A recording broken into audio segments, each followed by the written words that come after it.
Ladies and gentlemen, welcome back. Unfortunate loss, double overtime, 125 to 124. KD fouls out. Alperen Thompson goes down with an injury.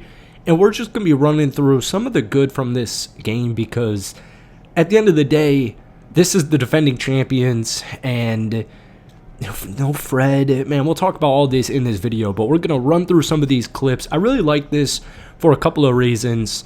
Obviously getting this defensive stop here, Alperen Sengun getting his hand up there. Alperen Thompson pushing the pace. Alperen in the first quarter specifically was a big-time playmaker for his teammates. Finds Kevin Durant right here, and he slams it home. I believe these were KD's first 2 points as a Houston Rocket. So welcome back to the channel, and let's get through this rapid reaction. All right, so I want to talk a little KD at this point because we're going to see why he was signed. KD's going to go off this Amen pick and do his thing at the top of the key. When it's all said and done, 23 points, 9 rebounds, 3 assists for Kevin in this football game. Jesus. Basketball game. Sorry, guys, we're still trying to, and I'm still figuring out this whole film studies as far as basketball goes is way different. I want to be using my damn clicker and stuff, but it's a little bit more difficult in basketball. We're getting the hang of it. This is just one-on-one against Lu Dort. Lu Dort did a really good job, to be honest with you, going with KD. Now, the reason I wanted to show this clip in particular is about to be halftime. KD just getting a bucket in ISO, and which is why you picked him up. We saw very little Kevin Durant in the fourth quarter. We saw very little Kevin Durant in overtime. He did have a huge and one in double OT before he got fouled out, but moving forward, and I'm sure Ime is going to emphasize this strongly, need to see more Kevin Durant in crunch time. All right, the player of the game for the Houston Rockets is right here, Mr. Alperen Sengun, franchise player, 39 points, 11 rebounds, 7 assists, 12 of 24 from the field, 10 of 11 from the free throw line, which I also love to see. And the reason you're seeing this clip, career high threes for Alperen Sengun tonight, 5 of 8 from downtown. He keeps evolving. He just does. Now, obviously, KD gets the ball at the top. You see Cason Wallace here. There's so much emphasis on Kevin Durant. And it's just going to allow, whether it's Jabari, whether it's Amen, who went 0-7 from downtown. We'll get to Amen a little bit later on in the video. But if Alperen Sengun, and what I love about this is the unwillingness to take this three. I feel like too many times in Sengun's career, in the early-ish, first 2 or 3 years of his career, he gets this ball right here, pump fakes, the defender doesn't bite or whatever, and then he takes the three. I love the no hesitation, and he just had a phenomenal basketball game here tonight. 39 damn points. This Thunder defense is legit, and you'll never see, a better, this was a Western Conference Finals preview. The Rockets won't get guarded better than they were tonight at any point. It's OKC and Houston as far as the top 2 defenses in the NBA go. All right, moving forward, I wanted to talk Jabari Smith Jr. because he had an interesting game. 16 points, 5 rebounds, 7 of 15 from the field, 2 of 6 from downtown. He also had a huge block, but I believe it was Josh Okogie who got credited with the block. It was like a collab block in overtime. Jabari, and my whole ethos with this whole Kevin Durant move is, you still need these guys to continue to get better. Like, Alperen Sengun still needs to be the franchise guy. Amen Thompson still needs to turn into a star. Reed Sheppard still needs to develop.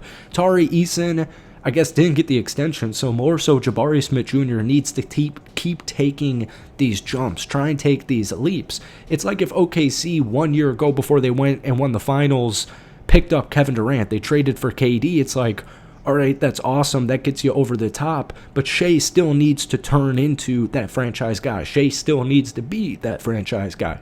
So we still need all these contributors contributing for Houston. And I love this pump fake layup from Jabari Smith Jr. The ball handling wasn't the best, whether it was Reed Sheppard at times, whether it was Jabari, whether it was Tari Eason, who didn't have the best basketball game tonight. The dribbling was a little hesitant at some points. Jabari does a good job right here going up against Chet, getting him with the pump fake, using his length and having the layup.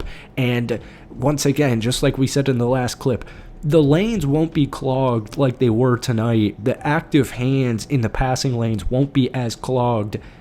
because OKC is just that damn good at it. All right, we're getting down to the fourth quarter here, and we have a one-on-one Alex Caruso versus Alperen Sengun. Caruso was pretty much on Sengun this whole basketball game. At this point in time, the Rockets are down 1 point. There's 40 seconds left in the fourth quarter, and we talk about these crunch time. We talk about crunch minutes and just guys needing to step up and make plays. That's what Alperen Sengun did.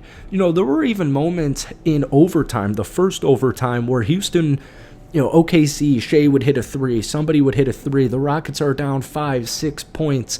They need to get some stops, and most importantly, they need to score some points. And you have guys like Alperen Sengun, Lil Broen, Alex Caruso, who did very well. You know, Sengun had 39 tonight, but it was not an easy 39, and Alex Caruso was being annoying, as he always is, in a complimentary way. We got KD right here. Just kind of my point. You know, we really just didn't see KD get the ball that much, and when he did, Lou Dort was right on him in fourth quarter and overtime. Double overtime, Rockets once again down 1 point. There's a minute 20 left. You got Lou Dort on him. KD finally gets the basketball, and he's going to go low.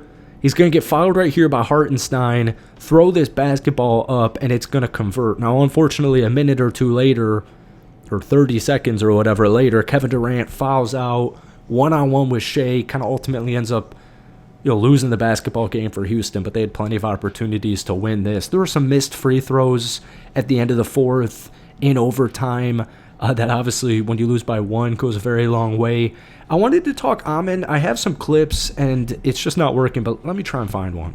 On what? Now, Amen Thompson here, he really shot out of a cannon. He had, 10 points in the first couple of minutes of this basketball game. There's 2 minutes left in this clip. Houston's up 2. He's going to drive down the paint. Amen did most of his damage as far as scoring goes in the first quarter and in the fourth quarter. He actually did a phenomenal job in the fourth, doing exactly this, which once again, at times I was like, hey, KD's open, give KD the ball. There are way too many possessions where he's not touching it, and then Amen would do this and score.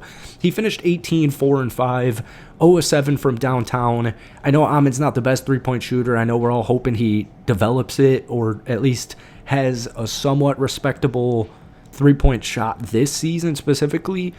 He went down with an injury. It looked like a cramp. Now, by the time you guys watch this video, you'll probably honestly have your answer on the Amen Thompson injury, but it does just, we knew watching this, we knew in the offseason, the Rockets need a veteran point guard. You know, other than Aaron Holiday, other than Reed Shepherd, other than J.D. Davison, they need some other veteran ball handler in that room.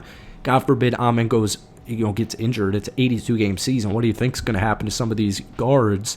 It's just not the deepest room, and Amen went down with an injury. I feel like it was more precautionary, but it does just make you think, like, okay, well, what if Amen gets hurt for a week? What if he gets hurt for 2 weeks? Even worse, 1 month, 2 months. The Rockets guard position with Fred being injured is effed. So they got to go out there and figure out this guard situation at some point in this season.